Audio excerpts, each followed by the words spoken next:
Hello and welcome to Hexed Encountered. My name is Joe. Today I'm going to be doing an unboxing video, kind of a dual unboxing, if you will, with the game being Stalingrad 42 from GMT Games.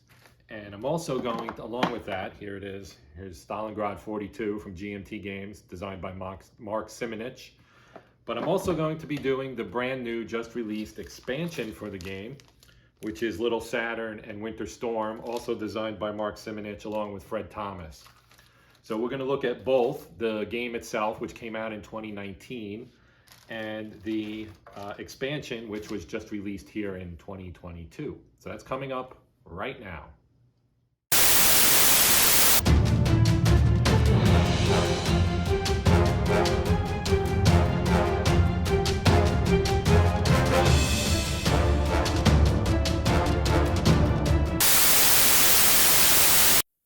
Okay, so here we have Stalingrad 42 and the expansion. This is obviously the 2019 first printing of the main game, and we do have the just released 2022 expansion for the game. So we'll start off with the main game. We'll remove the expansion for the moment. Let's open up our box. Okay. You would expect, you get some dice. We got a gray and a red. Obviously those colors correspond to the opposing armies in this particular game. Very nice dice, typical GMT quality stuff. Comes in a bag. Then we have some errata counters for the game. We have our rules of play. So rules of play, 32 pages long.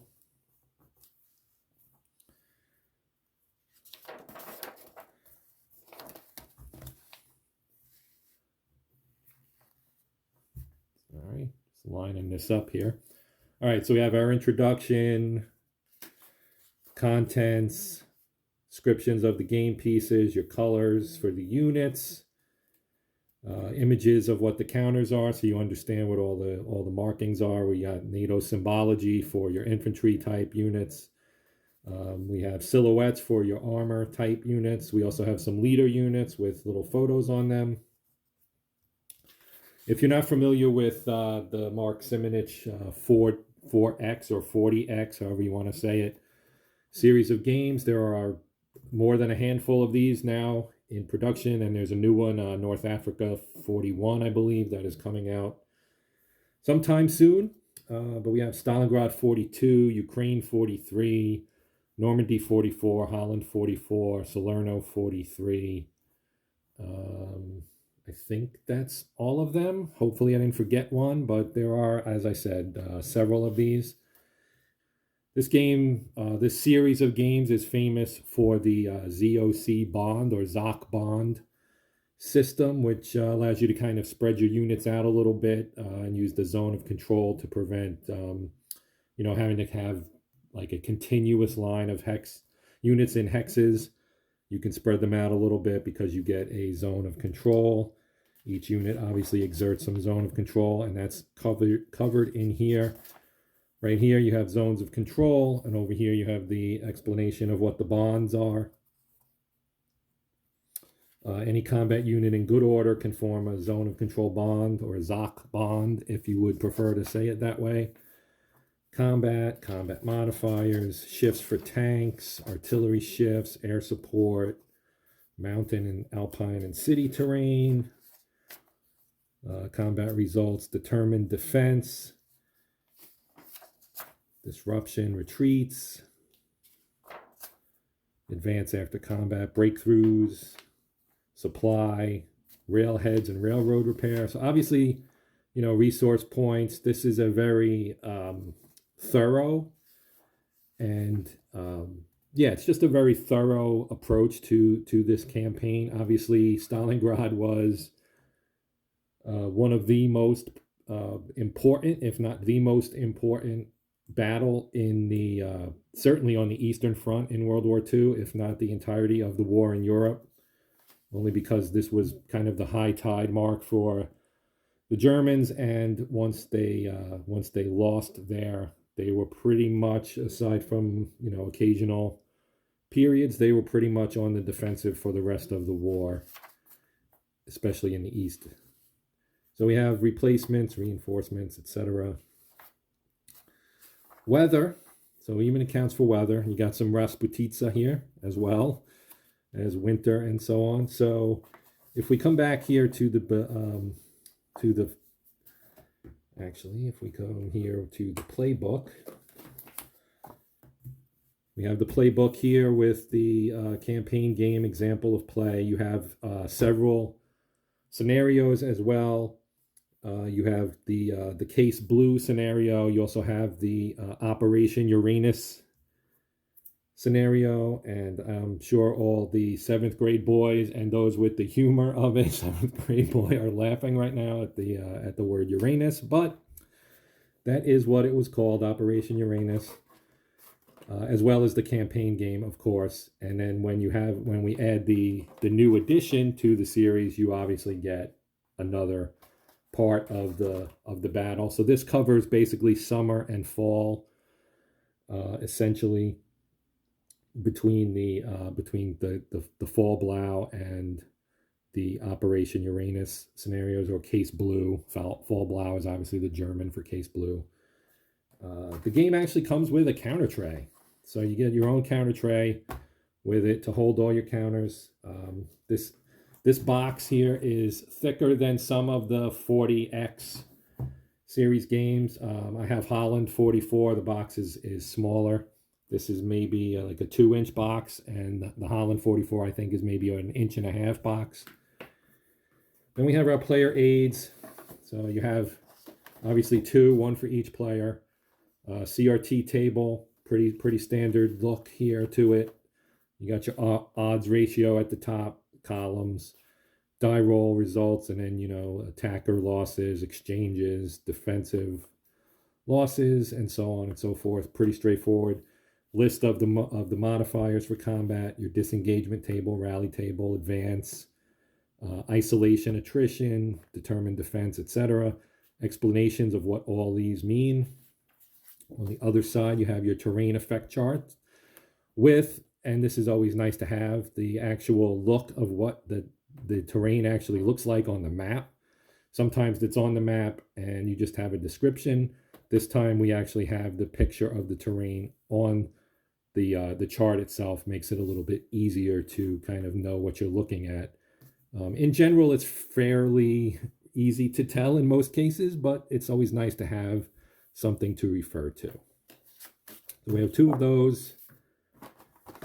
We have our setups here for at start for the campaign and fall Blau scenario. On one side, the Uranus scenario on the other side. This would be the Axis, so the Germans and their allies. Then we have more of the same. So we have 2 pages basically, and you have your reinforcements here as well, entering on turn 9, 10, 11, 12, etc. in the campaign game only. And so 2 sheets of reinforcements for, or rather your unit layout and reinforcements. Here we have the Soviet forces, same thing. Then we have one for the Caucasus campaign. I guess I forgot to mention that particular aspect of it, but you have this as well. Same kind of thing with a turn record track and your reinforcement schedule. And the same for the Soviets. They have a longer, this is a bit of a longer sheet, as you can see. Goes down to the bottom there with it folded. Again, this is campaign game and fall Blau at start for the Soviets. Then we have our counter sheets. So we have 3 counter sheets here. 1, 2, and 3. So Germans, obviously, like I said, NATO symbology on most of the counters. You do have some counters down here with vehicles on them. So this is counter sheet 1, 2-sided. And then we have counter sheet 2, and this would be Soviets, obviously. This is also NATO symbology, and then, you know, some tank silhouettes. And this one is a few units, but mostly markers, disruption markers out of supply. We got some NKVD here, some Volga flotilla stuff, or, you know, ferrying stuff across the river during the battle. And again, all of these are two-sided. They're your typical quality GMT stuff. You know, this, you wouldn't expect anything less from GMT. Their stuff is always well done, even when it's a paper map, such as comes in this game. So now there are several maps here.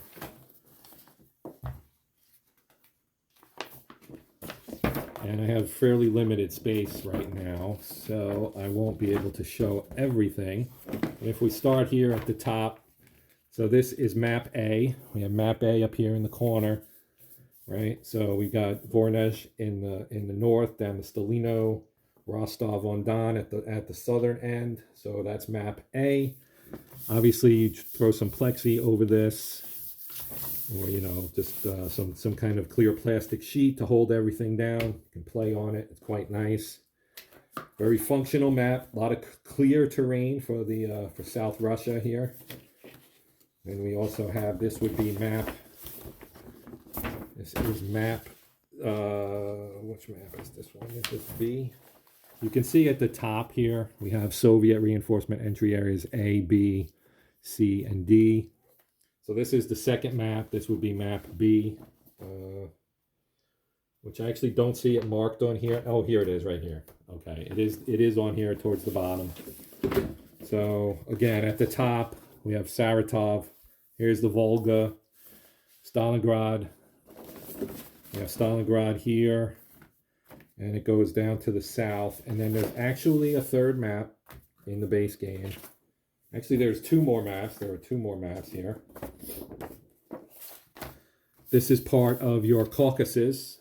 So this would be a Caucasus map. And you have Krasnodar. And then obviously this would be south of the main game area, to account for a German breakout into the Caucasus, heading towards Baku and the oil fields, which would be in here. You have Grozny here at the southern end of the map. Grozny, Caspian Sea here on the edge, and so on. So this is the southern part. This is map C2. We also had C1, was this one. So you have plenty of maps here, and I'm sorry I couldn't show the maps kind of in full. Like I said, I kind of have limited space right here. But I think you get the gist of what the maps look like. You know, thick paper, good quality. Everything's clear. The terrain is clearly delineated. So even though we have the terrain effect chart that, you know, would say this is wooded, or, you know, heavily wooded, whatever the case may be, it's pretty simple to tell what all of this stuff is. You have your rail lines and your road network. So obviously very, very well done. So that would be the main game. So here we have Little Saturn Winter Storm, additional scenario for the game. Comes in a bag. I just received this, along with Great Battles of Julius Caesar, and I'll talk about that one in a separate video. But here we have it, and you can see in the table of contents, it includes the scenario, but it also includes changes to the second edition rules and changes to Stalingrad 42. So it kind of fixes and updates some stuff. We have errata and replacement units, illustrated setup, hints on play, and then just the contents here of what's in the bag. You get the rule booklet, which is this. You get your rules. You get game pieces. So we have our game pieces here. We have a new setup card, etc., etc. So this is an updated rules of play for the main game. So it says version 2.0, March 2022.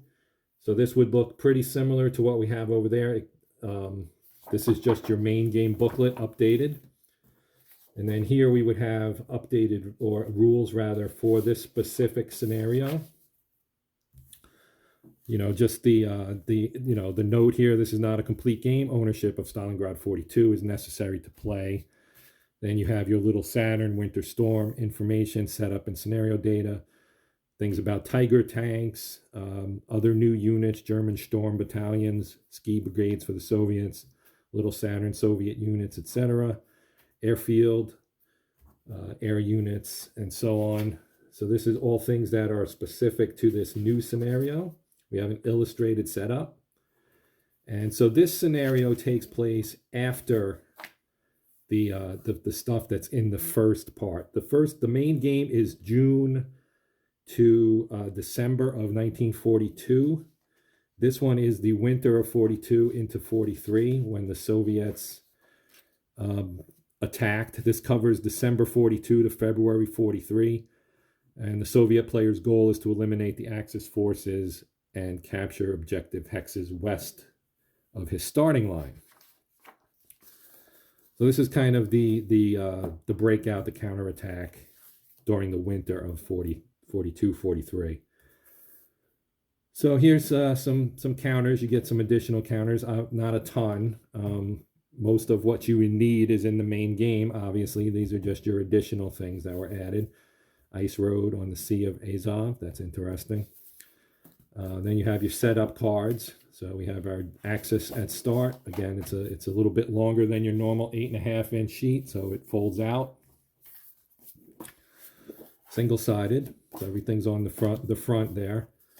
Same thing for the Soviets. Theirs is even longer, so it starts there and it goes all the way down to here.